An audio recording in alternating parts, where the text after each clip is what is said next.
అవి oil production continue చేస్తే maximum 30 రోజుల్లో ఈ చమురు నిల్వలు 22 days లో ఈ చమురు నిల్వలు ఉన్న స్టోరేజ్ ఫెసిలిటీస్ నిండిపోయాయంటే దాని తర్వాత ప్రొడక్షన్ ఆపాల్సి వస్తుంది. Okay, that means there is a hard stop of 22 days. 22 days తర్వాత oil producing nations, middle east లో ఉన్న నేషన్స్ అన్ని తమ ఆయిల్ ప్రొడక్షన్ ఆపేస్తాయి, because they don't have storage capacity. So America strategy చూస్తే ఈ 22 రోజుల్లో వాళ్ళు ఏదో ఒక సొల్యూషన్ సమాధానం తీసుకొచ్చి చేయాల్సిందే, లేకపోతే విత్డ్రా చేసుకోవాల్సిందే. ఓకే, నా సెకండ్ థింగ్ ఈజ్ ఈ పరిమాణాలతో ఇప్పుడు ఇరాన్ ఏం చేసింది, తన ప్రతిదాడులతో ద కాస్ట్ ఆఫ్ వార్ ఏదైతే ఉంటుందో అది తన వరకు కంట్రోల్ చేయకుండా it has passed on the cost of war to the entire region firstly, and also the other nations which are dependent on oil. అంటే ఇప్పుడు India is not involved in the war, but India is facing the heat కదా. అలాగే Europe is also facing the heat కదా. మనం ఎన్ని రోజులు ఆపుకుంటాము? ఎందుకంటే మన దేశం నడవదు గ్యాస్ లేకపోతే. 85% gas and oil come from out side. So మనం ఇప్పుడు ట్రంప్ కి ఫోన్ చేసి రాయబారం మొదలు పెడతాం, మనం ఇక ఆపండి, మా దేశం నడుము లేకపోతే అని. Europe also will start doing same thing, China will also start doing same thing. So ఈ రెండు వైపులా ఈ రెండింటి ఫ్యాక్టర్స్ ని మనం పరిగణలోకి తీసుకుంటే this conflict should not continue for more than another 20 days అండి. అది అవుతే మాత్రం సంక్షోభం ఇంకా చాలా తీవ్రంగా ఉంది. Let's hope for the best and we look forward to getting a solution for this within 20 days from today. Okay sir, అటు ఇరాన్ గల్ఫ్ దేశాలను లక్ష్యంగా చేసుకుని దాడులు కొనసాగిస్తోంది. అటు సౌదీ అరేబియాలో రియాద్ లో ఉన్న అమెరికా ఎంబసీపై కూడా డ్రోన్లతో విరుచుకుపడింది సార్. ఇలాంటి దాడుల్ని అమెరికా ఎలా పరిగణించే అవకాశం ఉంది? ఇప్పుడు ఇరాన్ కి ఒక లిమిటేషన్ ఉందండి.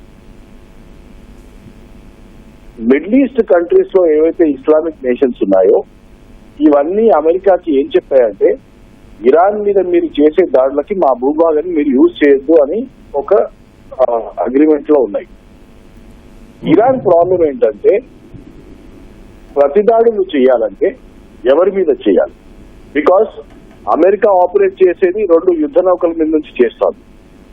ఆ యుద్ధ నౌకలు ఇవాళ ఒక పొజిషన్ లో ఉంటే, ఒక లొకేషన్ లో ఉంటే ప్రతి గంటకి అవి లొకేషన్ చేంజ్ చేసుకుంటూ ఉంటాయి. అండ్ ఇరాన్ కి శాటిలైట్ కేబిలిటీ లేదు to attack those carrier groups. ఒకటి రెడ్ సీలో, ఒకటి మెడిటరేనియన్ సీలో. అయితే వాటికి స్టేషనరీ టార్గెట్స్ మాత్రమే టార్గెట్ చేసే అవకాశం ఉంది ఇరాన్కి. అందుకోసమే ఇవాళ వాళ్ళు మిడిల్ ఈస్ట్ లో ఈ అరబ్ నేషన్స్ ఏవైతే ఉన్నాయో ఆ అరబ్ నేషన్స్ లో యుఎస్ స్థావరాలు ఏవైతే ఉన్నాయో, ఎయిర్ బేసెస్ కానివ్వండి, నేవల్ బేసెస్ కానివ్వండి, ఎంబసీస్ కానివ్వండి, విచ్ ఆర్ యుఎస్ ప్రాపర్టీ, వాటి మీద దాడులు చేయడం జరుగుతుంది. ఇన్ఫాక్ట్ బహ్రెయిన్ లో there was a very large US naval head quarters, దాని మీద కూడా దాడులు చేయడం జరిగింది. So this is all part of the plan to involve take the war to a regional level. Right, that's part number 1. Make them feel the heat. Second, make it global. Global ఎప్పుడు అవుతుంది? ఎక్కడైతే straight of hormones ని మీరు black చేయడం మొదలు పెడతారో అప్పుడు global సంక్షోభం అవ్వడం మొదలు పెడతారు. ఈ రెండు జరిగినప్పుడే యావత్ ప్రపంచ దేశాలు కూడా will come to a table and start pressurizing US to stop the war or deescalate the conflict. అవును సార్, అటు చైనా కూడా ఎంటర్ అయింది సార్ ఇటు ఇరాన్ కి మద్దతుగా.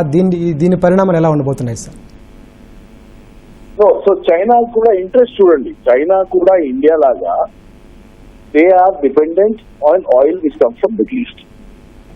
సో ఒకటేమో సిద్ధాంత రీత్యా చైనా ఎన్నడూ కూడా ఇరాన్ కి మద్దతుగానే ఉంది. ఇన్ఫాక్ట్ ఇరాన్ లో ఏదైతే ఇప్పుడు anti missile defence system HQ-9 system ఉందో అది చైనానే సప్లై చేసింది.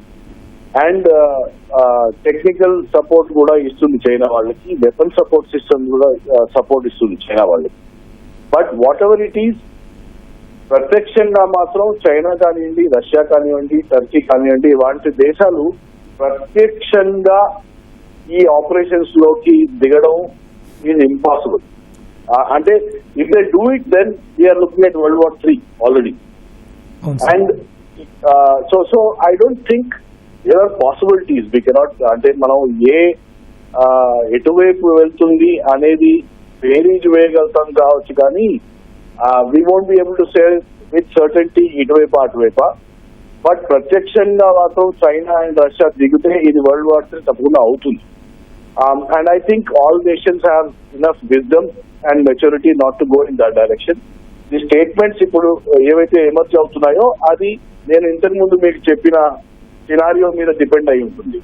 గ్లోబల్ గా ఎప్పుడైతే మీరు ఒక బైలాటరల్ ఇష్యూని ఎప్పుడైతే గ్లోబలైజ్ చేస్తారో అప్పుడు గ్లోబల్ పవర్స్ వచ్చి ట్రంప్ యుఎస్ అడ్మినిస్ట్రేషన్ మీద ప్రెషర్ తీసుకోవడం మొదలు పెట్టాయి. And the statement given by China ఇవాళ is basically in that direction. That's a good thing for us, for all of us.